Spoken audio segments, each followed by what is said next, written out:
नमस्कार, मैं PM DNS Singh और आप देख रहे हैं कमाल यार। इस वक्त यहाँ पे नेपाल से एक बहुत ही बड़ी खबर निकलकर सामने आ रही है और ये जो खबर है दोस्तों,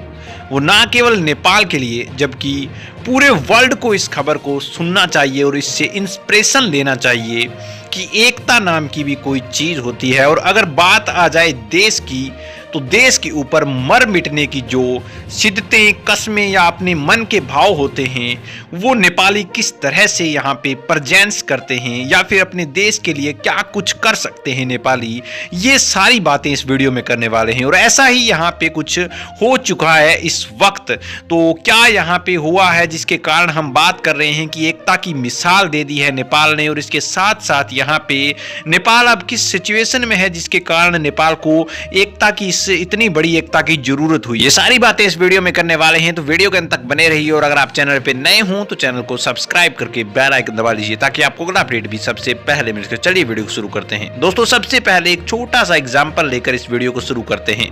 हम बात करते हैं कि किसी भी इंसान, किसी भी दोस्त का पता तब चलता है कि वो सच्चा दोस्त है या फिर वो नकली दोस्त है, तब हम यहाँ पे मुसीबत में होते हैं। यानी कि अगर हमारे मुश्किल के समय में एक सच्चा दोस्त साथ में खड़ा है या फिर हमारी हेल्प करने के लिए प्रत्येक समय हाजिर है, तो हम कह सकते हैं कि उससे अच्छा इंसान हमारी इस जिंदगी में कोई नहीं होने वाला है। तो इसी प्रकार से यहाँ पे एक राष्ट्रभक्त या फिर एक देश प्रेमी या फिर हम ऐसे कहें कि एक देश का सच्चा नागरिक वही हो सकता है जो कि देश के मुश्किल समय में भी साथ खड़ा रहे और देश के लिए मर मिटने की, ना केवल सौगात खाए बल्कि मर मिटने के लिए हर समय तैयार भी हो जाए। दोस्तों, यहाँ पे हम बात कर लेते हैं,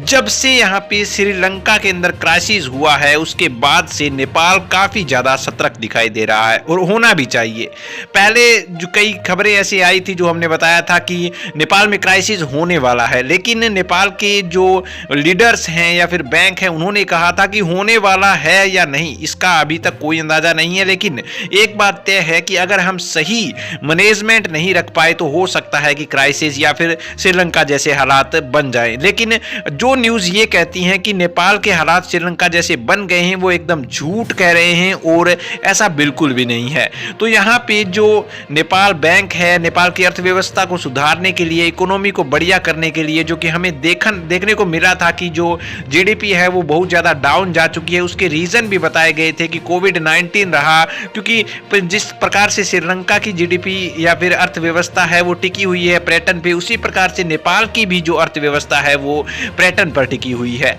और इसी के कारण यहाँ पे ये डाउन चला गया था। दूसरा बड़ा रीजन ये रहा कि यहाँ पे आयात बहुत ज्यादा होता है। ये जो देश है नेपाल, उसके अंदर आयात बहुत सबसे ज्यादा होता है। और अब यहाँ पे जो रसिया और यूक्रेन के बीच युद्ध हुआ है उसके कारण पेट्रोल के दाम आसमान छू रहे हैं। अब आप सोच सकते हैं कि कोई देश सबसे ज्यादा आयात करता है, तो अगर पेट्रोल के ही दाम बढ़ जाएंगे तो आपको स्पष्ट सा पता चल जाएगा कि आपके देश में महंगाई बढ़ने वाली है, यानी कि जीडीपी गिरने वाली है, या फिर हम कह सकते हैं कि एक बुरा दौर चलने वाला है। अब आप ये सोच रहे होंगे कि इसके अंदर एकता वाली क्या बात हो गई। तो अभी यहाँ पे यही चीज स्टार्ट होने वाली है, क्योंकि हमने जिक्र किया है बुरा दौर आने वाला है, लेकिन आया नहीं है। अगर पहले ही ये संभावनाएं हमें पता चल जाती हैं तो हम उसके लिए मैनेजमेंट कर सकते हैं। और इसी का यहाँ पे सहारा लेते हुए या फिर पता लगने के बाद नेपाल ने मैनेजमेंट में कोई कसर नहीं छोड़ी। उन्होंने यहाँ पे पेट्रोल को कम कर दिया, इसके साथ साथ इलेक्ट्रिक व्हीकल ले आने की तैयारी शुरू कर दी। इसके साथ साथ हमने देखा था कि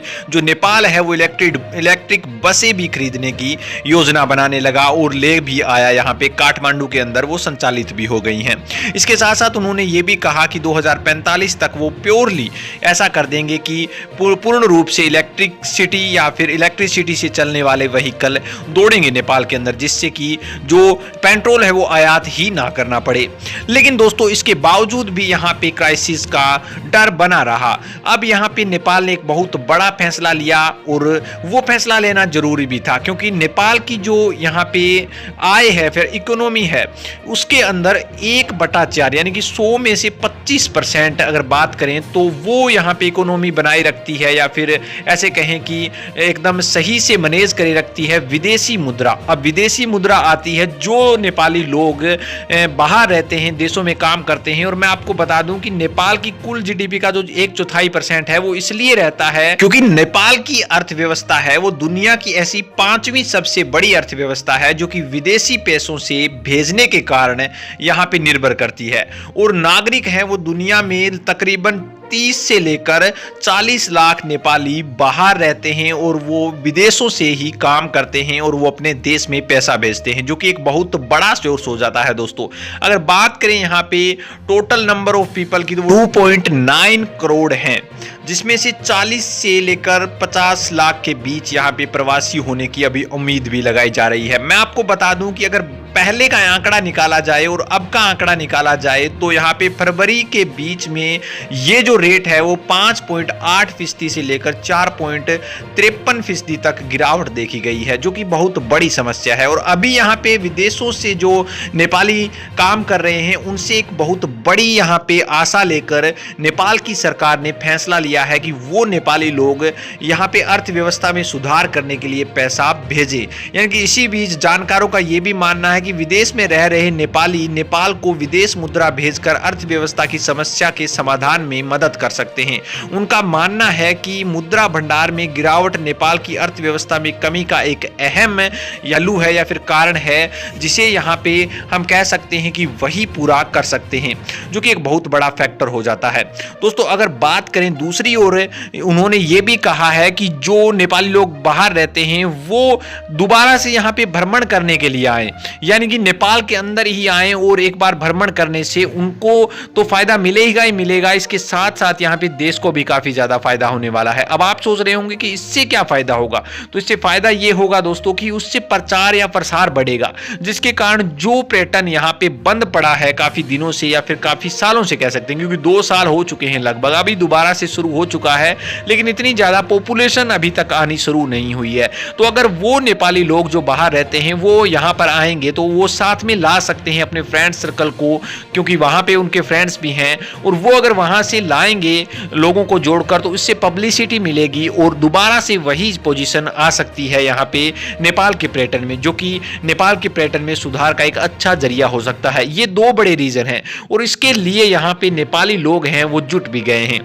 दोस्तों। वो यहाँ पे इस मुद्रा को भेजने का काम कर रहे हैं, इसके साथ साथ इस पर्यटन के मामले में भी वो सतर्क दिखाई दे रहे हैं और वो एकदम ऐसा लग रहा है कि जैसे वो अपने पर्यटन को बढ़ाने के लिए प्रचार प्रसार में जुटे हुए हैं, जो कि एक बहुत बड़ी खबर है। और यहाँ से ये एक कंक्लूजन निकल कर आता है कि जो नेपाली लोग हैं वो प्रत्येक सिचुएशन के अंदर, चाहे वो इलेक्ट्रिक व्हीकल का काम हो, चाहे वो फिर पेट्रोल को कम करने का काम हो, चाहे फिर वो विदेशी मुद्रा भेजने का काम हो, या फिर खुद भ्रमण करना और साथ में अपने फ्रेंड सर्कल को लाकर पर्यटन को बढ़ावा देने की बात हो, इन सभी चीजों में यहाँ पे अग्रेसिव लग रहे हैं और आ रहे हैं, जिससे ये स्पष्ट होता है दोस्तों कि नेपाल की एकता ही उसे बांधे रखेगी और उसके अंदर कोई भी क्राइसिस होने की संभावना है वो बहुत ज्यादा कम हो जाती है, यानी कि ना के बराबर हो जाती है। और हम भी ऐसी आशा करते हैं कि इसी प्रकार से एकता भरे देश के अंदर ऐसा क्राइसिस होना ही नहीं चाहिए। दोस्तों आपकी क्या राय इसके बारे में, अपने विचार कमेंट सेक्शन में जरूर लिखिए। चलिए आज के लिए इतना रखते हैं, आगे कोई नया अपडेट मिलता है तो फिर आपके सामने हाजिर होंगे। तो वीडियो को लाइक कीजिए, शेयर कीजिए और अगर आप चैनल पर नए हो तो चैनल को सब्सक्राइब करके